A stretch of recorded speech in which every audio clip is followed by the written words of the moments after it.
this webinar presentation has actually been a long time in coming. If you might think, if you had one major thing to say in your life that before you die, you want to make sure that you've got this message out, tonight is my message. It pulls together my past physically, spiritually, as a pastor with an MDiv degree and pastor in the Presbyterian Church. I was steeped in theology. I felt that calling to a pastor at age 5. And so I've always been deeply spiritual and have gone through a lot of different iterations of spirituality in my life. And you're going to see some of that here. So let's just go dive into this.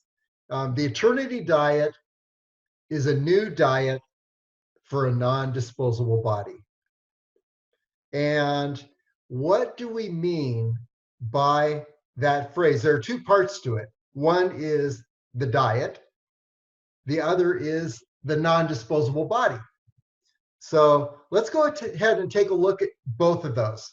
First of all, what thoughts and images come to mind when you hear the word diet? Feel free to chime in. I think of food. Okay. Regimen of food. Restriction on food. They don't work. Okay, those are good. It's not positive. We're thinking food restriction and something that doesn't work. And we're right in January. We're on January 8th here, and a lot of people are struggling with their diets. Yeah, they have new diets. Well, this is a new diet. The Eternity Diet is a new diet. Now, what people often think of is yes, food, giving up, abstaining, sacrifice, weight loss. So you're losing something. You're losing all those things you love, and you're hopefully losing weight. But it's about food. Food, what you eat, is your diet. Your diet could also, we could begin to expand that word. The diet could be the activities in which you participate. You think science, you're in National Geographic, and you're seeing the animal stories, and they're talking about diet. And they don't just mean food, they mean activities. So we could really expand this word. Now I'm going to expand it even further because this is key to what I have to share. Our diet consists of everything we take into our being. We're so focused on food when we think of the word diet that we don't think of other things that compose our diet. So we're gonna blow this up and expand it. Definitely we think of food, but how about our thoughts? The thoughts that we feed upon are part of our diet. Our beliefs are a part of our diet. Those beliefs influence our actions, our character. Our emotions are part of our diet. Imagine dieting on depression. That's going to affect you as much as the food you're eating. Our experiences are part of our diet. You have a great experience, it lifts you up the entire day. It changes your body. It's like having a great meal. Our experiences are part of our diet. So our diet, first of all, I want to expand our idea of a diet. Everything we take into our being. Now let's talk about our bodies. And let's talk about the non-disposable body. Okay. A new diet for a non-disposable body. What do you imagine? It's another question I'm going to send out to you. You got to be quick on the unmute button during this webinar today. What do you imagine is our physical life expectancy? When you think of let's not just talk in terms of statistics, but I want you to tell me how long you think you're going to live. I'm planning for 100. Okay, awesome. That's the goal. Okay, Denise, you're unmuted. Okay, I never, 90. Okay, Annie? I have visions until about 94. After that, nothing. Okay, so After that, we're it's looking. bonus. Okay. Well, you know, the future holds surprises for all of us. And tomorrow's not guaranteed or promised, but I'm hearing between 90 and 100. And 100 is pretty ambitious for the average person to think, hey, I'm going to live till 100. It's like, oh, how can I expect that? Well, the North America ranks first in terms of life expectancy, 76 years average for men, 81 years average for women. Okay, so we'll probably beat the average since we're so healthy, but this is important.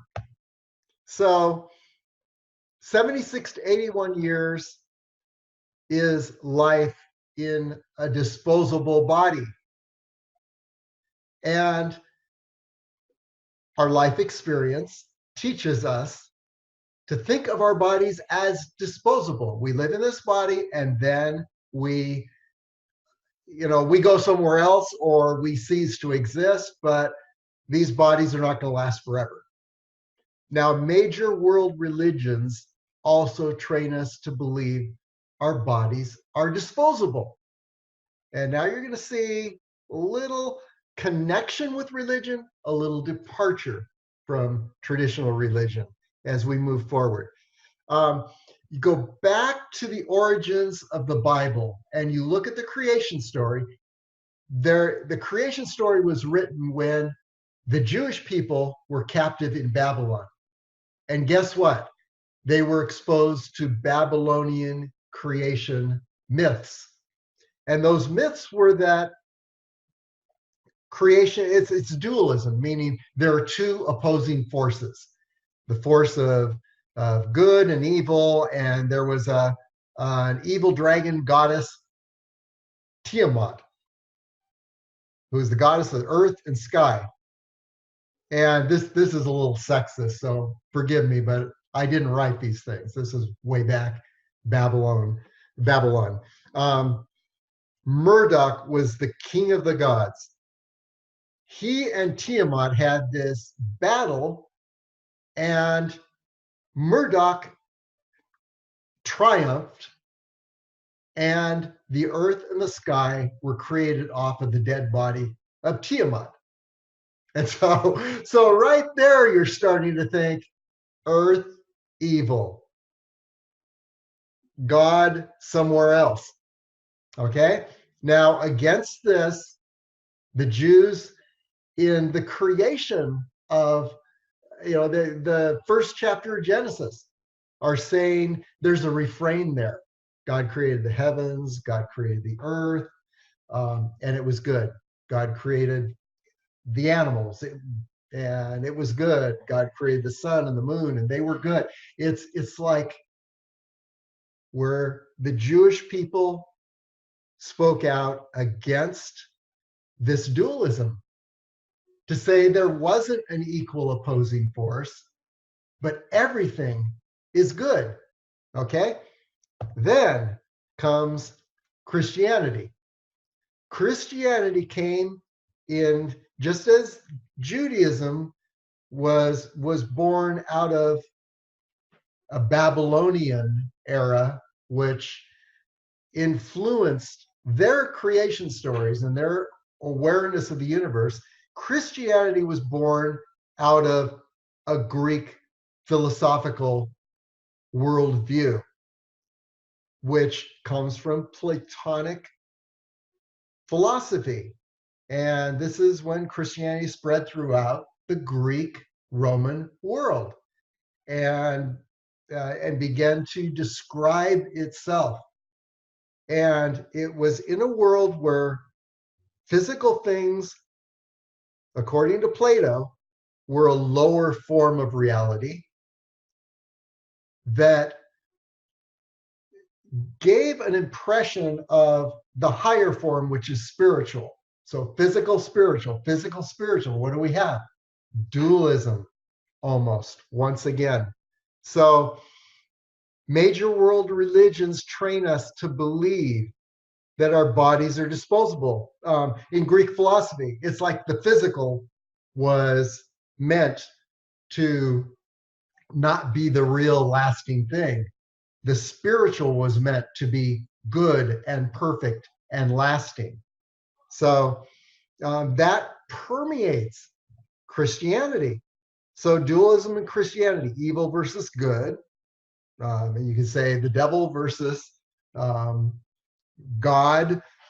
And once again, some Christians really approach dualism. It's an equal force, equal opposing forces. We don't know who's going to win, the devil or God. Earth versus heaven. We're living on the earth, but our goal is to go to heaven. Hell versus heaven. The dualism, once again, body versus spirit, physical versus spiritual, common things versus holy things, mortal versus immortal. Me on one side, and there's God and Jesus on the other side, almost external. So it's external versus internal. And when I think very often when you're in a church setting and you're listening to a sermon, a presentation, you're talking to Christians, it's like, I am not good, but my only good comes externally from God. Somehow, God enters me and makes me good. It's me here, God on the outside. I am different than God. So anyway, there is an external versus internal sourcing of power, and we are the physical. God is the spiritual. So you see, if you look closely, you begin to see a kind of refrain that goes throughout history. Earth, evil, overcome it, become spiritual, get beyond that. And so let's move ahead here.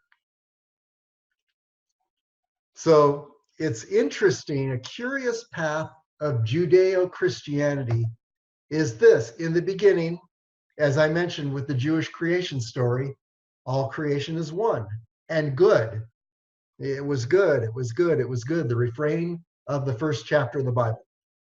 But it's interesting that in the last part of the Bible, Revelation, it talks about a new heaven and a new earth, for the old heaven and earth have passed away. And it's almost indicating that everything that we experience now needs to be destroyed because it's not perfect. And then a whole new perfect thing is going to come about. Okay, imagine living in that way, believing we are now in the imperfect. One day, somebody's going to come from this perfect world and destroy all of this and take us to, give us a new body that is perfect. Meaning, right now, there's something wrong. Okay, just hold on to that for a moment. Okay, so our bodies are disposable, or are they non-disposable? Let's take a look at that. And let's go a bit deeper. How do we treat those things we consider disposable? Like a milk carton, packaging, single-use items. Do you really take care of those things? We crinkle them up, throw them out, they've done their purpose. If we feel ourselves in a disposable body, how are we going to treat our bodies. And I think this is at the core of a number of huge issues in our society. We have runaway obesity. We have substance abuse. We have violence and war. Well, if you're in a disposable body and this life doesn't matter anyway, then, what's the problem?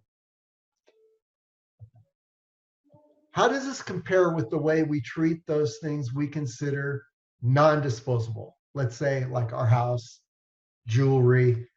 We think, oh, I'm gonna will this jewelry to my descendants, and it's gonna be a memory for a long time to come. I'm going to take care of my house so that its resale value is going to be higher. We don't treat it like disposable items. Yet, if we feel we are disposable, no matter what we are taught or think or read or hope or dream, there's going to be a big part of us that says, but I'm disposable. I'm only around till I'm 80, 90, 100. I'm disposable. So I want to turn that on its head and begin thinking, what if we were non-disposable? How would that change things for us and for our world? Okay. So, this is the effect of dualism. The feeling of, hey, we're disposable. We have this life, we have the future life. This life is disposable. What's the effect of dualism on our identity and on our purpose? Now, these are like the two most important elements that we have in our being. Is our identity, what we believe about ourselves, and our purpose, what we are about. We have businesses that we're growing. We have callings. We have a legacy we want to leave. That's our purpose. And we have our identity. What do we feel about ourselves? If we believe we are disposable, that's going to affect our identity and our purpose in horrendous ways. So let's take a look at that a little deeper. The effect of dualistic thinking, external versus internal sourcing of power. I get my power from something eternal, immortal, from God, okay, rather than internally from myself. So Samuel Beckett in 1952 wrote a play. He's an existentialist philosopher. He wrote a play called Waiting for Godot. How many have heard of that play? Okay, Gus. Awesome. Okay, here's the summary. Estragon and Vladimir meet near a tree. They're waiting for a character, Godot. Life experiences happen again and again. They decide to leave and experience life, but each time they do not move, but they continue to wait for Godot. And there they are as the curtain falls, ending the play. That's the entire play. These guys are talking to each other and they're waiting for Godot to arrive. They're thinking about all the life things they'd love to do, but no, I'm not going to do these things. I'm not going to participate in life because I'm waiting for Godot. Very powerful message in that play. And if we consider ourselves disposable and we're waiting for someone to rescue us or someone to give us an eternal body, how's that going to affect our life? Our life is waiting as opposed to being and doing those things that we could do if we believe we have the power. So let's go deeper. The new diet for a non-disposable body. There's scientific evidence for a non-disposable body. Have any of you heard of the futurist Ray Kurzweil? Okay, he's an amazing guy. He wrote a book, The Singularity is Near. And believe it or not, I found this book, the total book, a PDF on the internet. I'll send you a link. It's about 480 pages, but powerful, powerful. Anyway, he talks about our world, our body, and the future. He's currently, boy, he designed some amazing things, and he's currently working for Google, designing speech to text to speech software. In fact, he's an engineer that's responsible for a lot of the text to speech software. And on the Singularity is Near, there's some amazing things he talks about as a futurist. Okay, so I'm going to read a couple quotes from him. He says, an energetic and insightful advocate of stopping the aging process by changing the information processes underlying biology is Aubrey de Grey, a scientist in the Department of Genetics at Cambridge University. De Grey uses the metaphor of maintaining a house. How long does a house last? The answer obviously depends on how well you take care of it. If you do nothing, the roof will spring a leak before long, water and the elements will invade, and eventually the house will disintegrate. But if you proactively take care of the structure, repair all damage, confront all dangers, and rebuild or renovate parts from time to time using new materials and technology, the life of the house can essentially be extended without limit. Okay, now look at this next one. The same holds true for our bodies and brains. The only difference is that while we fully understand the methods underlying the maintenance of a house, we do not yet fully understand all the biological principles of life.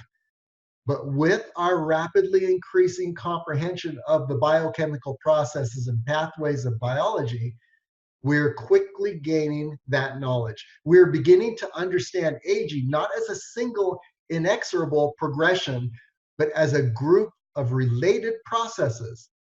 Strategies are emerging for fully reversing each of these aging progressions using different combinations of biotechnology techniques. Now that is pretty powerful. And in his book, he talks about the biology that and the biochemical processes, and how he gives examples how each of them have become understood and are beginning to be overcome. And his premise in the book, this amazing engineer and futurist thinker, his premise is that within 20 or 30 years, we will have understood all these processes. And this is what Ray Kurzweil is doing himself. He's saying, if I can just hang on for 20 or 30 years, I'm going to be immortal. He believes that. I heard him giving a TED talk in New York when I was living in Connecticut. Went to one of his TED talks. That's how I first learned about Ray. And so his book is based on that. How can you extend your life just long enough to become eternal? Because that's what people are going to be in 20 or 30 years. So interesting. A major engineer, scientist, thinker believes this and has written a very convincing book that teaches this. Okay. So our diet consists of everything we take into our being: food, thoughts, beliefs, emotions, experiences. Now, if we believe we're not disposable, how are we going to tweak that diet? What diet would we consume if we believed we were in a non-disposable body? Hi, Michelle. Good to have you on board. Okay, so let's take a look. Now what I want to do is talk about refocusing our diet under the premise that maybe we're not in a disposable body. How would we change our thoughts, beliefs, the food we consume, our emotions, if we truly believed we were in a non-disposable body? This physical body we live in is non-disposable. How would that affect our identity, we tell ourselves about who we are? And how would it affect our purpose, how we accordingly organize our lives and the expenditure of our time and energy, if we believed we were in a non-disposable body? So what I came up with is what I'll call 8 unassailable truths that guide the new diet for a non-disposable body. So what is that diet? What does it consist of? And it came to me 8 truths that guide what we take in and what we experience and our awareness, provided we believe and we're living as if our body is non-disposable. Truths 1 to 4 guide the awareness of our identity. And those truths have to do with our connection, who we are in terms of creation, the context in which we live, and something about our understanding of ourselves as creator. So the first to do with connection. And imagine, as I share these, imagine living your life believing these 8 truths and living them. How would that influence your diet, basically, of food, thought, actions? Okay, I am at every moment, past, present, and future, inseparably connected to the creative consciousness and force that is bringing all things into being. Now, the most cutting edge science believes that, you've heard about string theory, and it's the smallest particles. The most cutting edge science believes that thought and consciousness is what creates and has created and is creating all things. And that there is a creative consciousness and force that's behind everything that has been and is being created.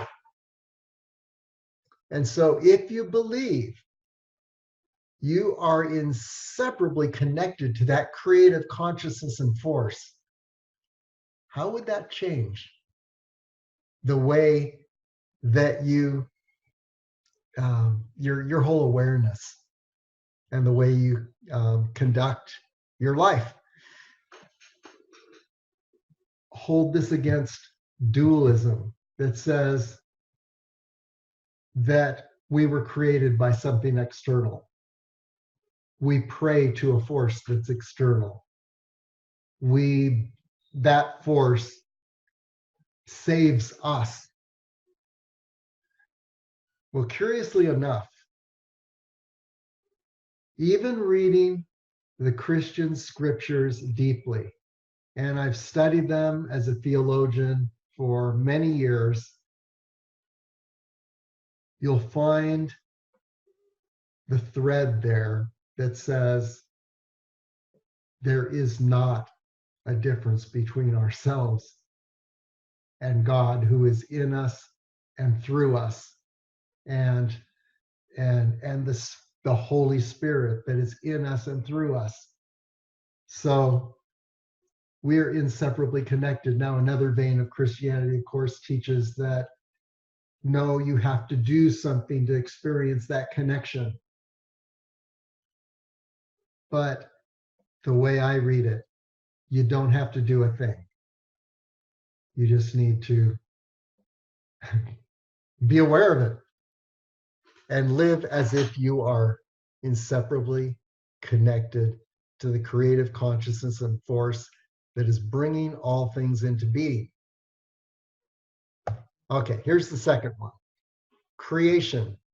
I am a beautiful, perfect, unique creation, never to be repeated, always growing, evolving, and unfolding from glory to glory. Imagine going through life believing that there's no one like you. You're never to be repeated.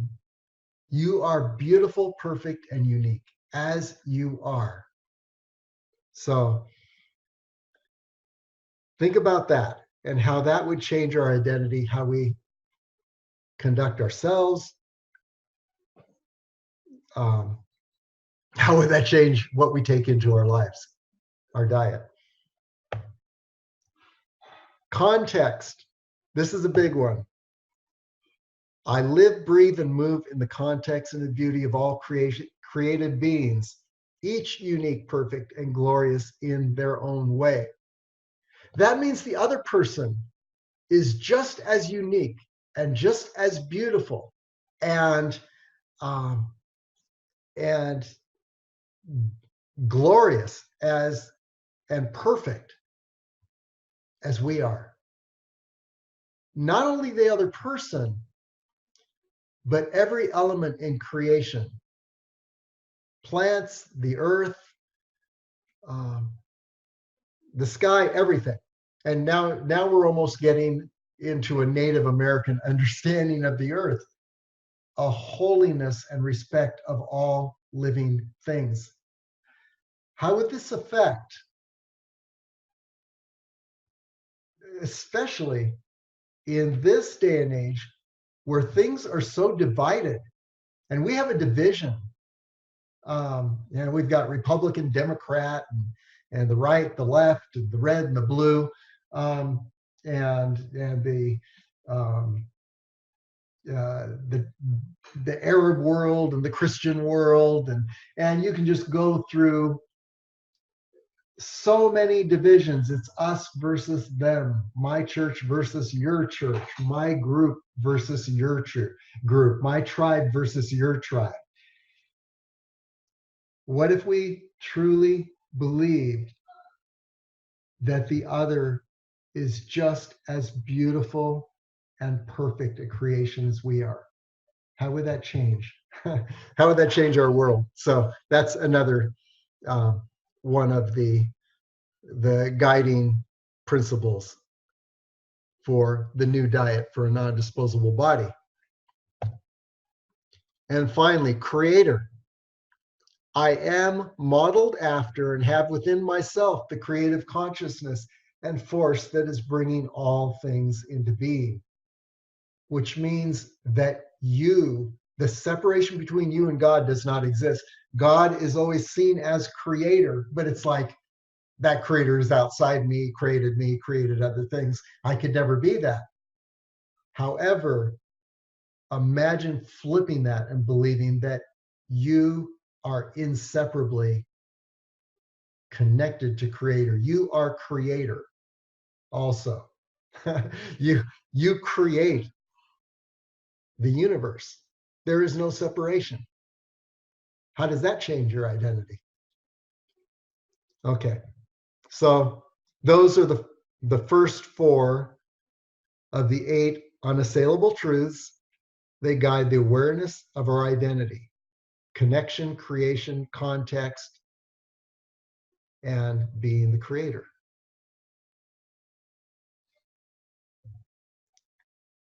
5 to 8 guide our awareness of our purpose. Be curious, conceive, create, celebrate. So be curious. I will explore the wonder of the creation in which I exist. I will discover something new every day.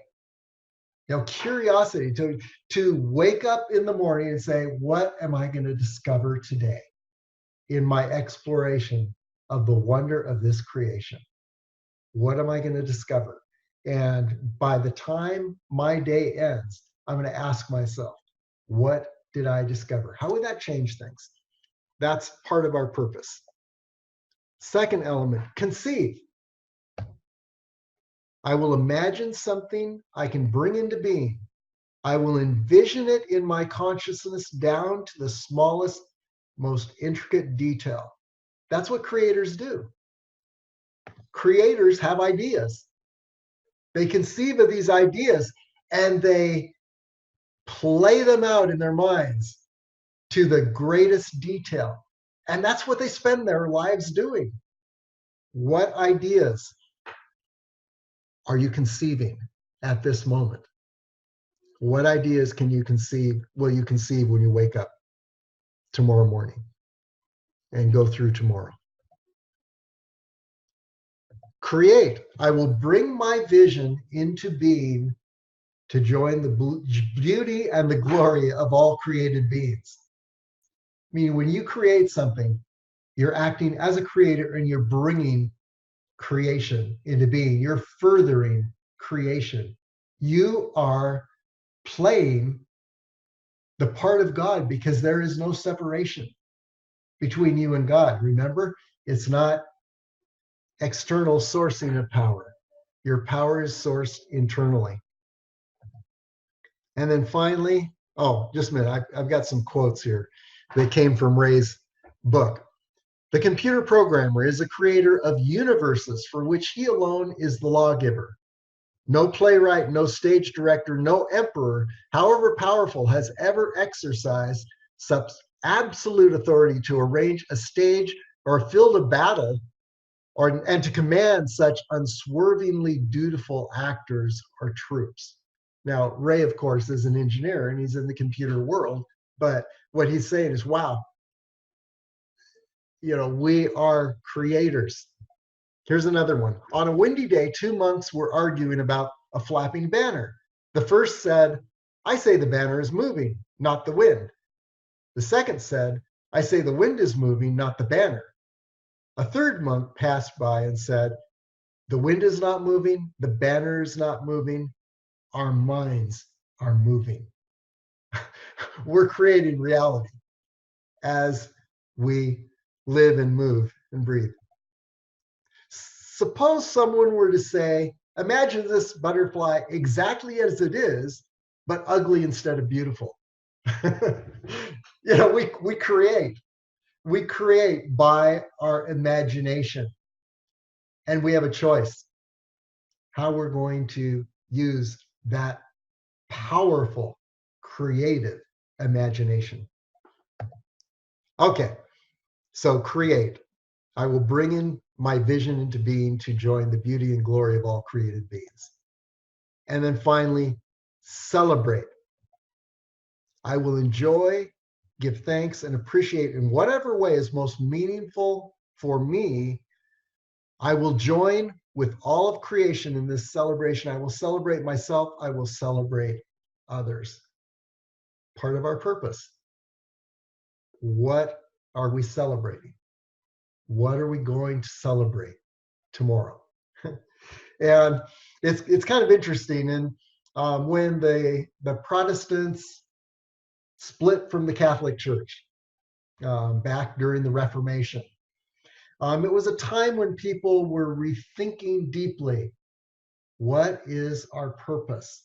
Because up to that time, we'd gotten into where people were just sourcing their knowledge and their spirituality externally. Well, the church says this, the church teaches this. Well, during the Reformation, people said, wait a minute, we have minds, we can think for ourselves. And so the top theologians of the Reformation got together and they created a catechism, the Westminster Catechism. And in that catechism, it follows a question answer format. It gives a question and an answer, question, answer. And so the first and most important tenet was this. Question: what is the chief and highest end of man? And forgive the sexist language, but that's the way they talk then.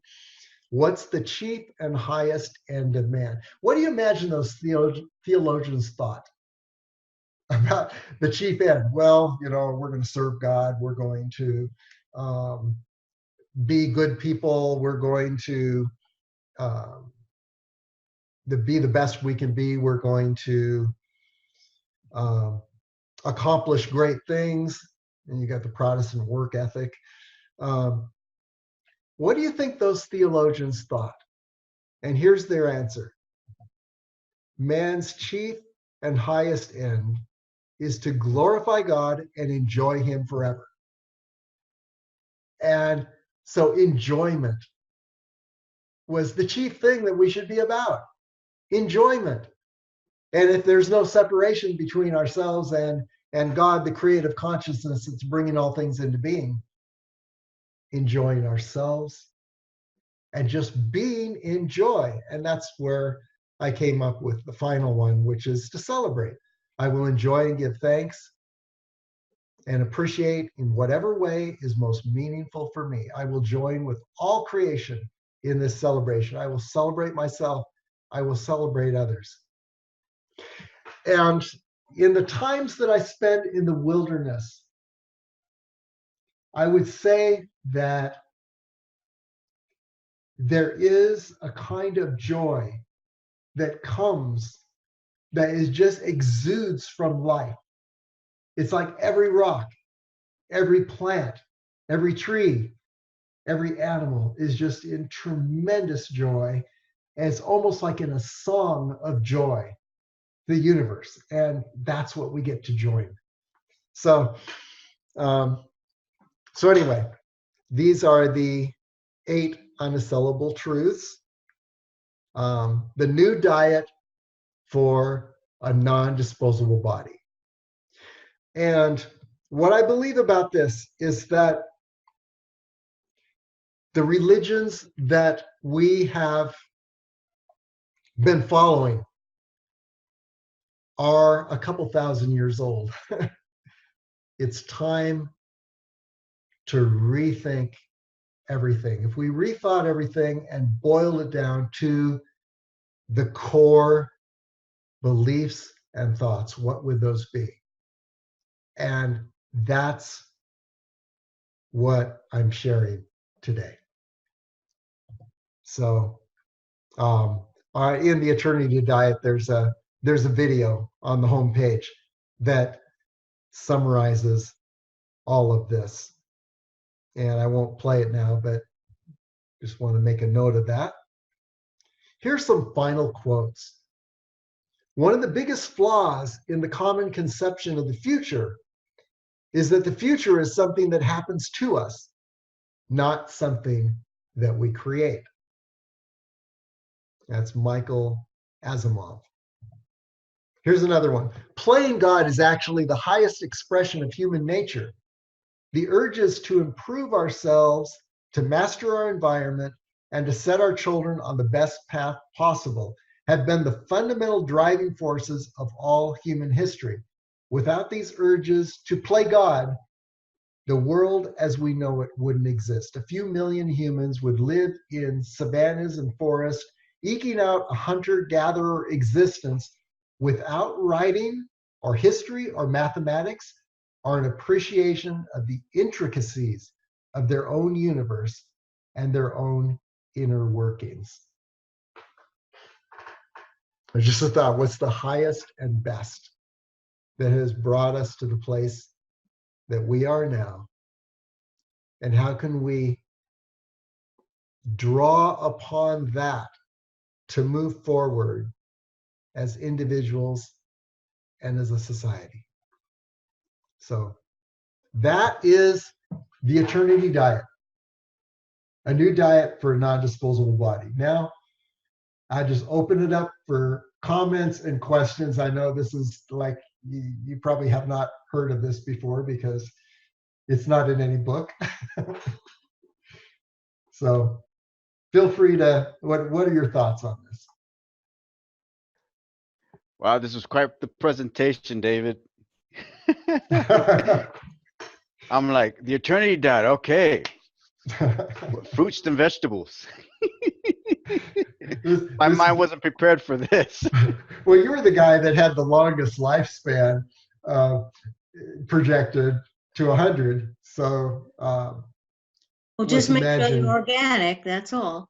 Let's imagine that we have blasted you beyond that. Yes. I tell you, it brought a lot of things up for me because Okay. of everything I've been through in the last 12, 15 years with my journey, and it brings up enlightenment Yeah.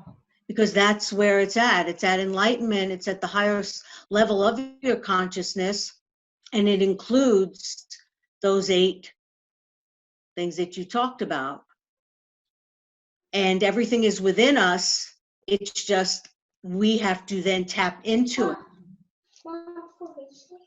And then it's also that dualism, like we said, that's the ego, and then it's your soul, your ego, your authentic self, your ego, your authentic self. So it really brings it all together. It was just a great presentation of really bringing in the fact that everything is inside of us, and it's all part of our journeys, whether it's going to be tapped into this lifetime or not, or where you're at. So it was very well done. I don't claim this is new stuff. In fact, the verification of truth, I believe, is that you look at something and your reaction is, well, I already knew this. I really believe this. And it's interesting. The word educate itself is from a Latin word, educare, which literally means, we think of education as you go to the class and the teacher dumps a lot of information that you absorb, and that's education. But the word educate literally comes from a meaning that is to draw out, which means that real education actually is drawing out truths we already knew. And I hope there's some resonance with this in your thinking, because then that verifies it's true. And maybe, maybe some of it's off, and that's fine. I need to know that too. No, I thought this was very deep, and it puts many things in perspective, especially what we are trying to accomplish as human beings, where we want to go, what we want to achieve, what's the pinnacle, and it's something that's not often discussed, in our daily lives. Now, stop, David. Yeah. Our focus is so often on, from Protestant work ethic, basically. We define ourselves by what we do. You meet someone new, and the first thing you ask is, what do you do? as if that's going to let you know who they are. And we define ourselves by what we do as opposed to who we are. How would that change things if we begin to see ourselves not by what we do, but by who we are? I think you got and thinking very deeply about that. Annie, you got to have a comment. I am just thinking, what it would look like for you to be a metaphysical pastor. Hmm. Because this is probably one of the deepest conversations we've had since the inception of the webinars. Yeah, no, this And is I definitely deep. was like, I'm listening to it and I'm like, are we really that deep? We're that deep. Mm-hmm.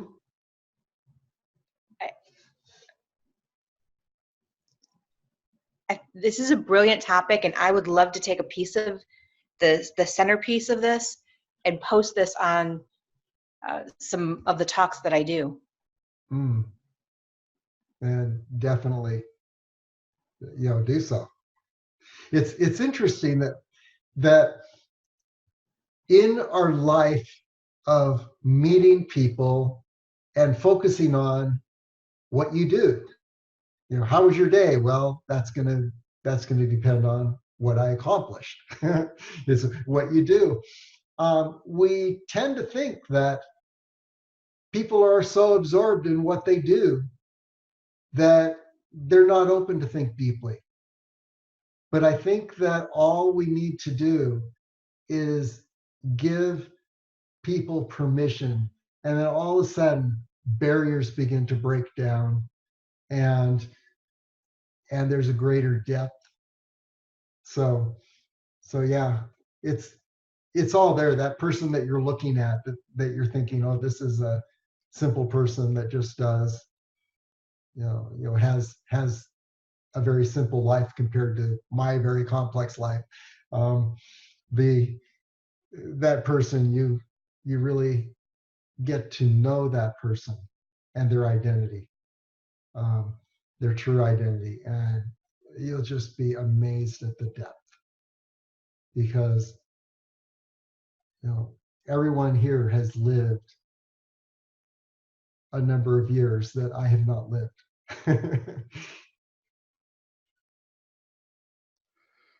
There's some very deep truths to the things you were saying, and it's nice to see it out verbalized and communicated and structured. That the simplicity is what makes it powerful. Like Right.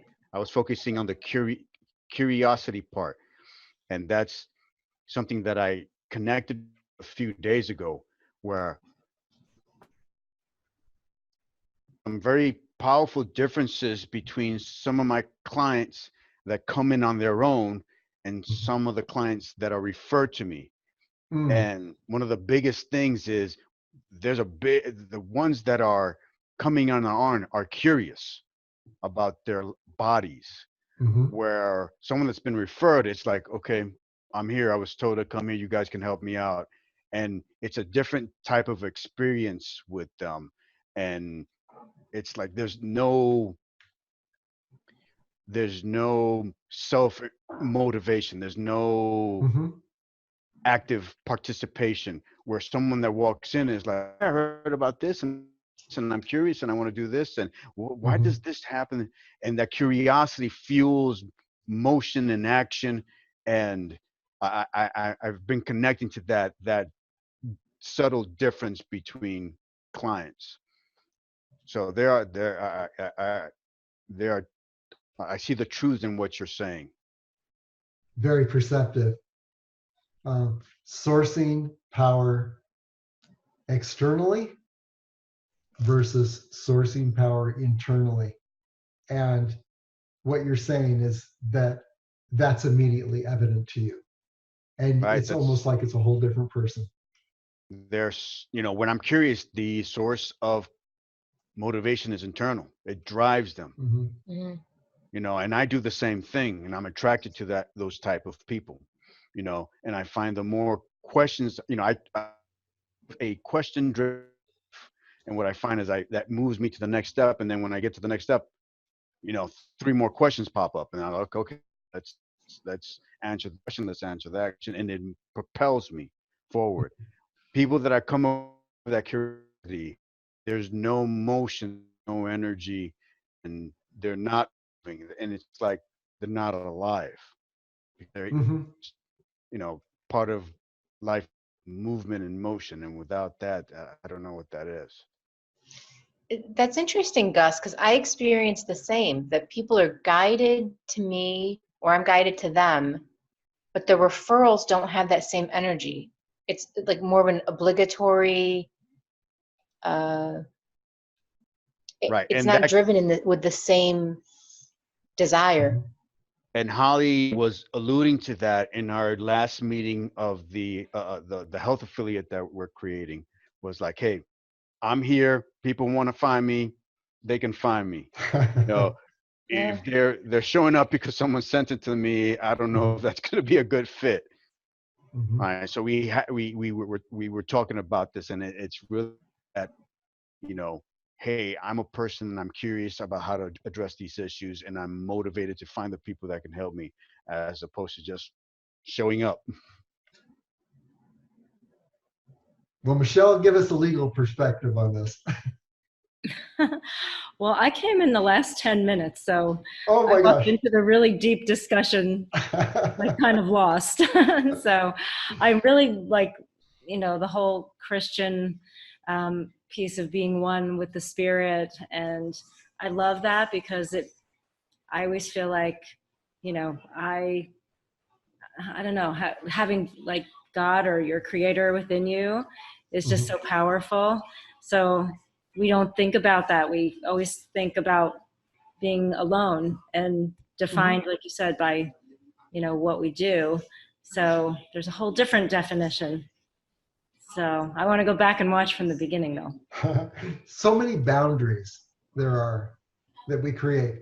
I go out in the wilderness and I see an animal, and immediately I'm thinking there's a separation between myself and that animal. That animal wants to create a separation too.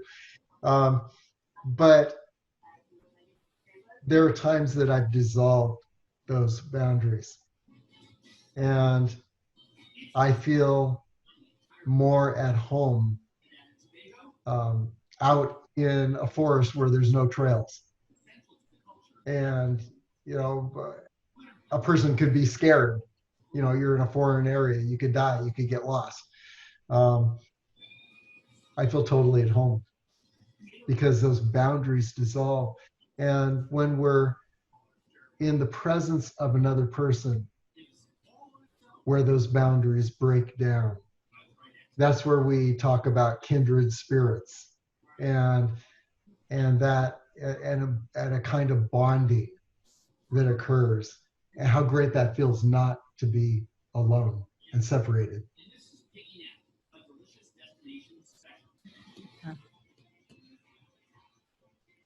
Okay.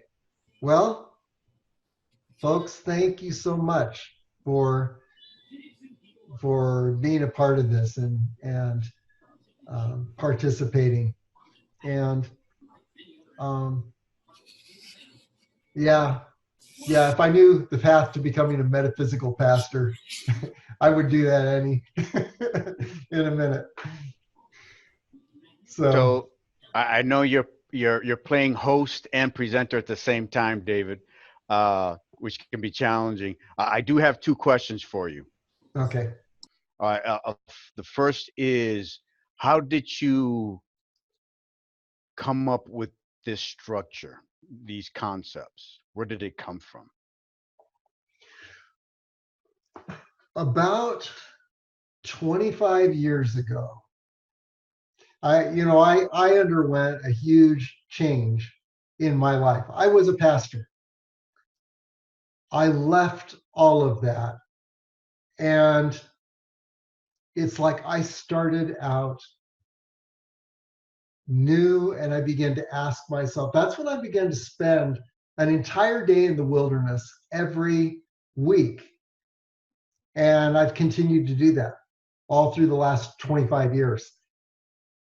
And as I was out there, I began asking myself the question, if we removed all of the traditions that have built up over time in all of the religions, and all the shoulds and shouldn'ts and all the rules and all the teachings that have built upon themselves, so that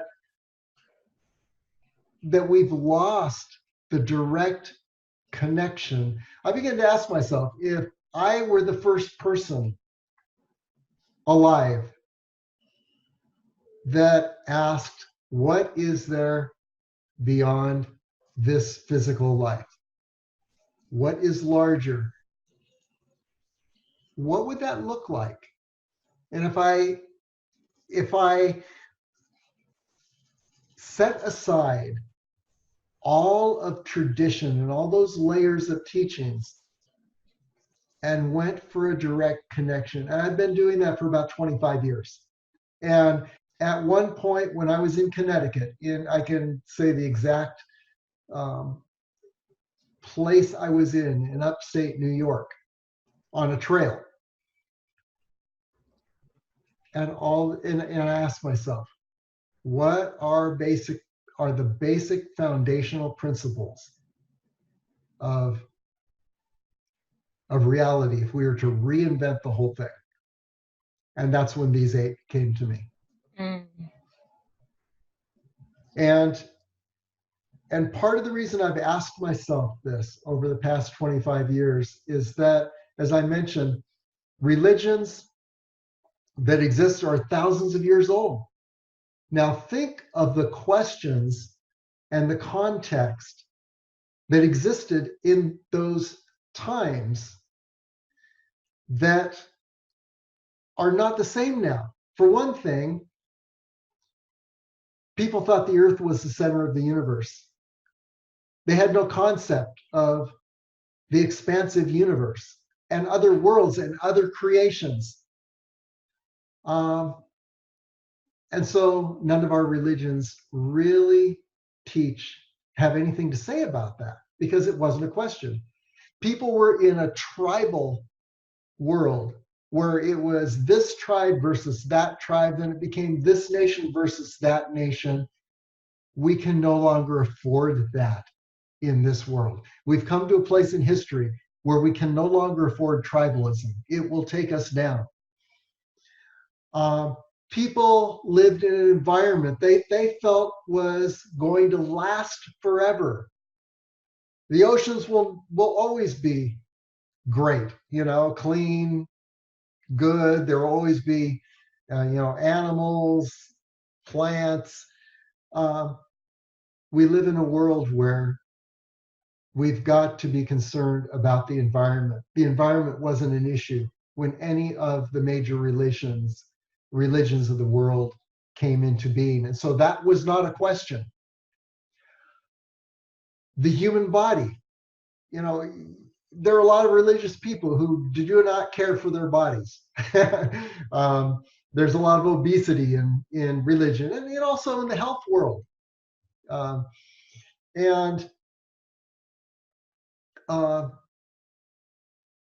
And yet,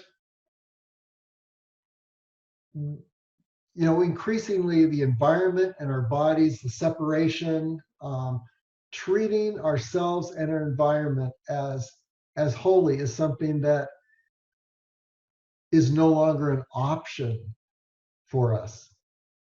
And so the major religions don't speak to a lot of the major issues that will take us the next millennium and onward. And so we need to rethink things. I think we've come to a place in history where we need to rethink things and create a belief system that's going to move us forward into the future. And so that has been a thought very deeply in my mind for the last 25 years, especially since I left the church. Although, I've got to say that another thing about these 8 foundational principles is that my thought was that it's not, I'm not going to create another thing that's going to be against everything else, because what's going to move us forward is not another belief system that's going to say everyone else is wrong. And so I felt that these 8 foundational principles needed to be something that if you're a Jew, if you're a Christian, if you're a Muslim, no matter what you are, you can look at these and say, you know, I can agree with this. And there's, you know, it's not like I'm not a Christian anymore, or I'm against Christianity. I very much believe that the core of the Christian faith, the core of the Buddhist faith, the Muslim faith, the core of these faiths reflects and really identifies with these 8 principles. So I don't know. I don't even remember what question I was answering. I'm sorry. It sounds like a book is in the making, is what I'm hearing. Yeah. I think the calling is presenting itself. Yeah. Is this your website, the Eternity Diet? Yeah. TheEternityDiet.com. Wow, look at this. Okay, man. Yeah. So David, it's- do you have a Facebook account with the Eternity Diet, and do you have a group setting where people can post into it and ask you questions? Actually, I don't. Have you thought about that? Because there are a lot of people that have Jewish, Christian, Muslim background that would gravitate toward this more universal truth belief system. And I think while we're sleeping, David's making websites. Right? Maybe so. Yeah, I got to do something with the images on this one. They come and go. But yeah, one thing that has made religions so successful is that they develop traditions and they develop rituals Mm-hmm. that help people internalize the truths. And so what I've started to do, and this was back in Connecticut, I haven't continued on with it yet, is to create a deeper delving into each of these 8 principles, and then create what I call POPs, which are personal optimization practices, things that we can do to actualize, to deepen our awareness and our experience of each of these principles. And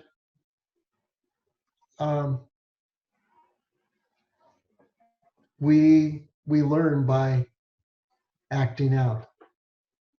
And so that's part of what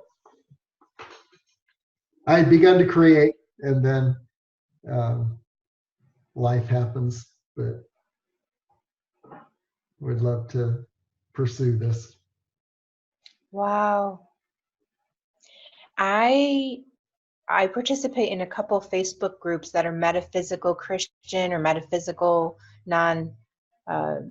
non-religious groups, and the questions that people are asking, I think, are pretty elementary. But I also swim in the deep end a lot more. But there's a lot more people over and over asking these really important questions, and there's not a lot of resources to help guide people. I think that this is a time in history where there is a big turning point. There have been major nodal points in history where you know, like the Reformation, when people began to rethink faith, or like the inception of Christianity, when people moved from you know, tradition based. It's almost like it starts out at a firsthand experience, and then layers of tradition build up, and then people have to rediscover the firsthand experience. And I think we're at one of those nodal points now. Yeah. And it's like, do you remember seeing the movie Close Encounters of the Third Kind? And the thing about that was that people from totally different lives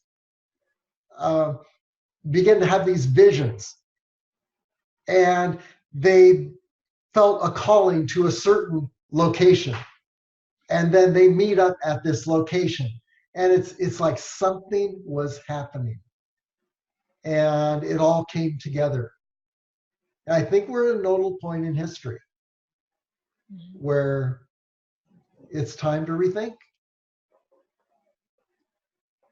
And I think, thousands of years from now, people are going to look at this point in history as we look at the inception of Christianity or Buddhism or Judaism.